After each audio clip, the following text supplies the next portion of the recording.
Well, yeah, you may not be as confident as me, but if you do not think the ending to All Out 2021 is one of the best wrestling pay-per-view endings ever, then I think you're just being that guy. I mean, we saw a Reddit thread come to life in front of our eyes. If I had predicted that on the prediction show here on WhatCulture Wrestling, you would have hunted me down and spat into my face. Now look, that would have been absolutely disgusting, but even I would have understood. Even if my mum and dad were around me, they were going, yeah, I get it, because what the hell were you chatting about? But yeah, seriously, the ending to that pay-per-view is right up there, and it's probably number one. Why? Here's why.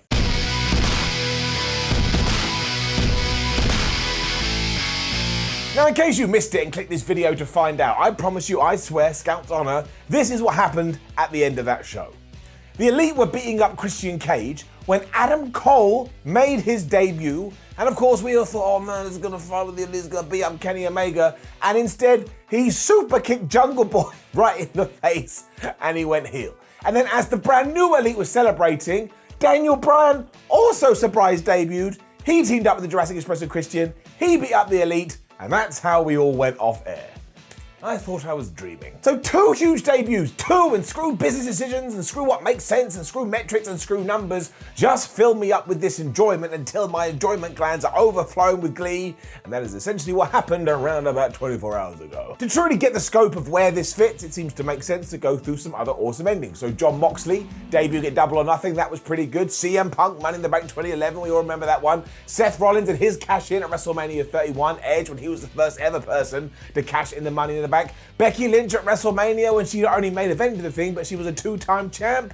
All of these are very, very good, and that's just me focusing on WWE. But even then, I cannot remember the last time I was sat down watching a pay-per-view, and when it was finished, I kind of felt like I had booked it, sat in my living room in my pants at 1 o'clock in the morning, surrounded by my friends.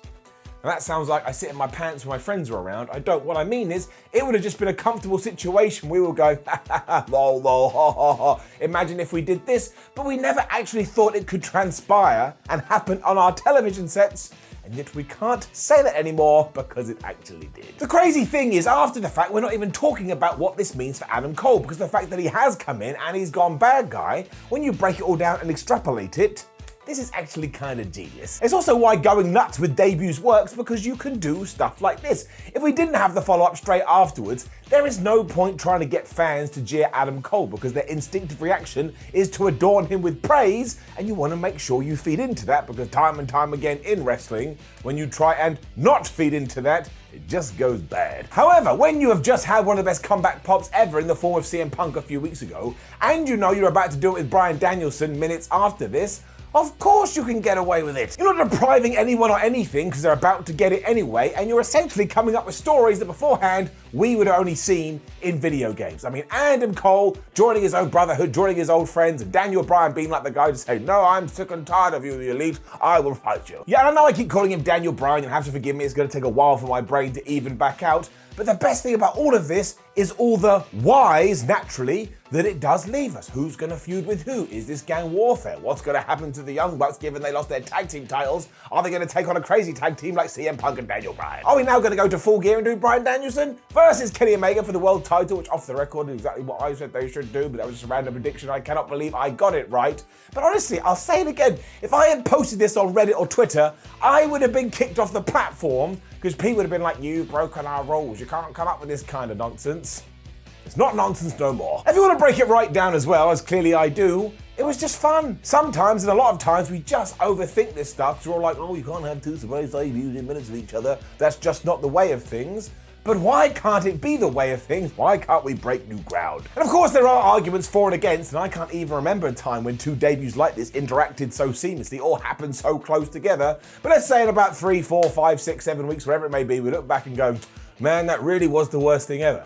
But it can't be the worst thing ever, because if you're feeling like me, and I bet you are feeling like me, you're so jazzed up, you're so buzzed, and you're so hyped, well, there it is. There's the positive. Drink it back. And you could really spread this love across the whole card, because I don't want to leave out Ruby Soho, who will be a tremendous addition to that AEW roster. And also, when you go through every single match, every single match was at minimum good. And you see some people taking shots at Paul White versus QT Marshall, but come on, that was in and out quicker than the last time you had sex. I'm sorry, I shouldn't have done it. It popped into my head and I couldn't help myself. It was a cheap shot, I apologize. So it's in and out quicker than your last time at bat. There you go, that is better. And it also served as a buffer between our co-main events. And I admit it, I put my hands up. If we had just ridden the fumes here and gone from one to the other, I would have been fine with it because it was a bit like drugs. And as we have ended up here, CM Punk versus Darby Allin. For a dude that's been gone 7 years, I think CM Punk just reminded us what he's so good at when it comes to professional wrestling. And I love the fact he's now transformed himself into the wily veteran, and Darby Allin, week in, week out, just becomes a bigger and bigger star. And yes, there are people out there going, I can't believe he lost. Why are you focusing on that defeat? And why aren't you looking at the fact afterwards, CM Punk went, hey man, you're really good. And so did Sting. Sting. Man, I love Sting. Let's not pretend this wasn't part of the plan either. Punk almost serves as the foundation of all of this, because I assumed Tony Khan went, well, I'm going to put CM Punk on a show, so I'm probably going to break all my pay-per-view records. Why don't I give these new fans, and old fans too, one of the best endings ever, so they stick with the show?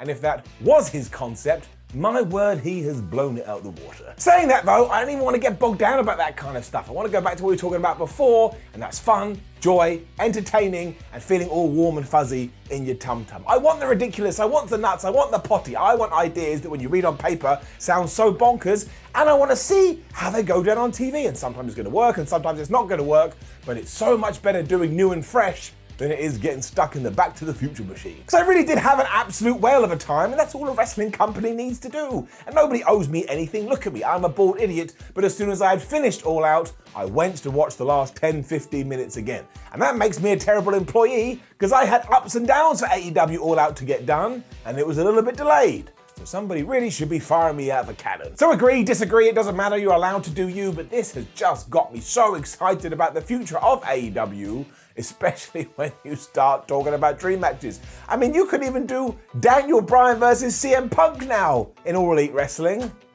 I don't understand how we got here. And no, this doesn't mean that WWE sucks or I hate WWE. I can't stand it when that conversation sparks off. I love everything, but I honestly feel like AEW just took a bat and hit 492 home runs all at once. And who the hell knows what they're going to do on Wednesday? I can stop that now. I mean, we've got Minoru Suzuki versus Jon Moxley.